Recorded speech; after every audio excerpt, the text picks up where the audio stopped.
জেরুমনি, আমার সব মনে আছে। আসলে ভাঙা মাসে কাজে ঢুকেছিলাম তো, তাই এখনো টাকাটা পাইনি। 2-1 দিন একটু লেট হবে। খুব কি অসুবিধা হবে? আর ঠিক আছে, ঠিক না না, তোকে দিতে হবে না, তুই তো দুধ ভাত চোদ্দা ভাই।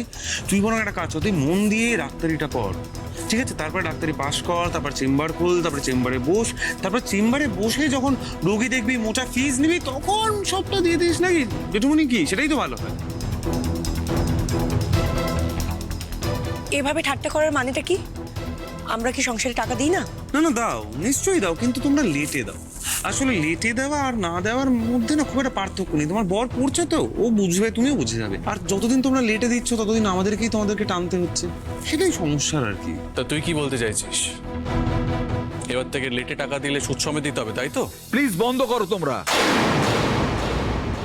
দয়া করে বন্ধ করো। বস্তি বাড়ির মতো দুই ভাই মিলে ঝগড়া করো না। আমি সরি জেঠুমনি, কিন্তু প্রত্যেক মাসে আমার মায়ের, শালুর এবং রূপার সংসার খরচ আমি তোমার হাতে তুলে দিই, উইদাউট ফেল।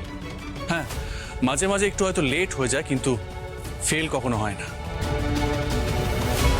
সংসার খরচ দেওয়ার পরেও আমি কিন্তু এরকম অপমানজনক কথাবার্তা আমি শুনতে পারবো না।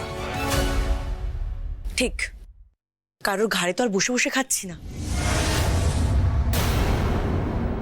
বাবা, বাবা, বলছি এই যে আপনার ছেলে পাঠালো, ওই 500 টাকা এই মাসে বেশি দিয়েছে।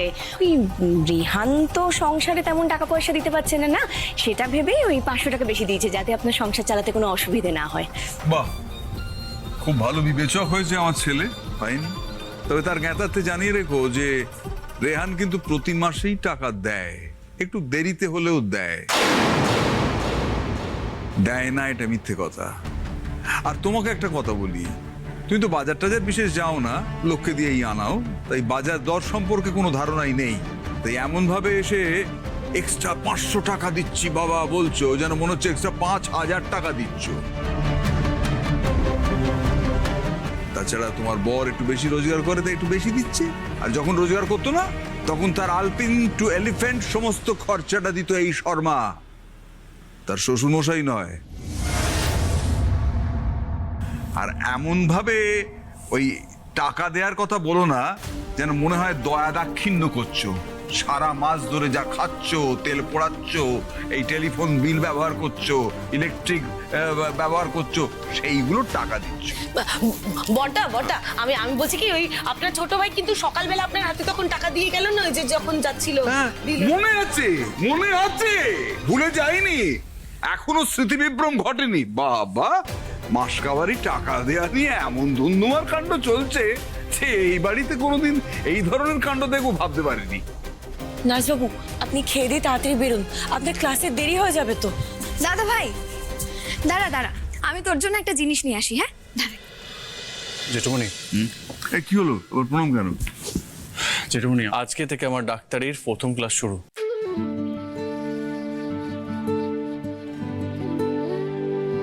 আজ ডাক্তারির প্রথম ক্লাস?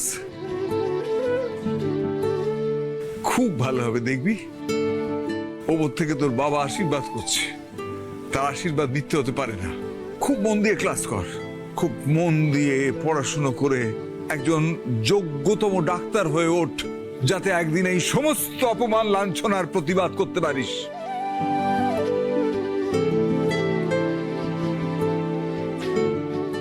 মুখের মতো জবাব দিতে পারিস সবাইকে, আমাকেও।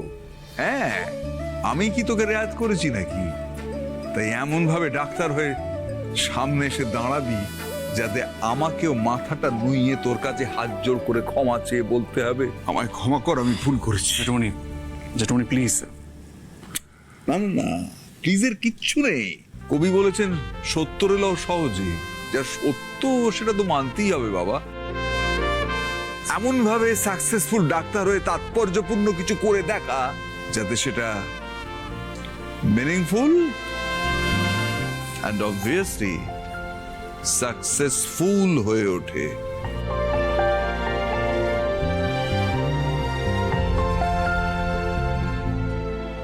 কাকিমণি, না না না না থাক বাবা থাক থাক তুই মাকে প্রণাম করে এসেছিস তো আমায় করতে হবে না বাবা হ্যাঁ করে এসেছি মা। করেছিস আচ্ছা আচ্ছা বাবা অনেক বড় ডাক্তার হ্যাঁ বাবা বাড়িতে তিনজন ডাক্তার হবে মানে ভাবতে পারছিস একবার দাদা ভাই একটু ওদিকে যাও হ্যাঁ না